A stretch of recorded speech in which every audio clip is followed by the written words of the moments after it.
कोल्हापूर शहराच्या हद्दवाढीवरून ग्रामीण विरुद्ध शहर असं युद्ध सुरू असताना महायुतीतील शिवसेनेचे दोन आमदार एकमेकांच्या समोर आले। कोल्हापूर उत्तरचे आमदार राजन क्षीरसागर यांनी शहराच्या हद्दवाढीला समर्थन दिलंय, पण त्याच वेळी शिवसेनेचे आमदार चंद्रदीप नरके यांनी मात्र शहराच्या हद्दवाढीला कडाडून विरोध केलाय।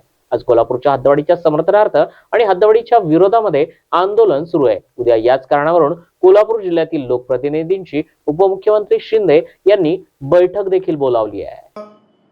ज्या ठिकाणी अगदी शहराला म्हणजे शहरच निर्माण झालेली अशी काही गाव आहे, ग्रामपंचायत आहे, त्यात तर पहिल्या टप्प्यामध्ये आपण शहरामध्ये आला पाहिजे अशी आपली भूमिका आहे। ह्या आल्यानंतर उर्वरित भागाचं प्राधिकरण सक्षम व्हावं ही देखील उद्याच्या बैठकीत निर्णय होण्याची शक्यता आहे, कारण प्राधिकरण आणि हद्दवाढ असे दोन्ही विषय उद्याच्या बैठकीमध्ये आम्ही घेतलेले आहेत आणि त्यामुळे मला खात्री आहे की काहीतरी एक पॉझिटिव्ह संकेत उद्या सरकारकडून आपल्याला पाहायला मिळेल। आज नागरीकरण वाढायला लागले आणि शेती कमी व्हायला लागली, असं असताना आपला भर हा शेती उत्पादनावर ज्यादा द्या म्हणून आपण सांगतोय आणि एका बाजूला नागरीकरणासाठी तुम्ही जमीन मागायला लागलाय, शेती बंद करून जमिनी शहरामध्ये घ्या म्हणून लागायला, त्याचा अर्थ काय? प्रत्येकाचा विरोध आहे, प्रत्येकाला आंदोलन करण्याची गरज आहे। मी आपल्याला सांगितलं, मी ज्या ठिकाणचं लोकप्रतिनिधी करतो ते माझं मत आहे, माझं मत कुणावर आहे, त्या भागातल्या जनतेची विचार काय तो बघूनच मी या ठिकाणी हा निर्णय घेत असतो।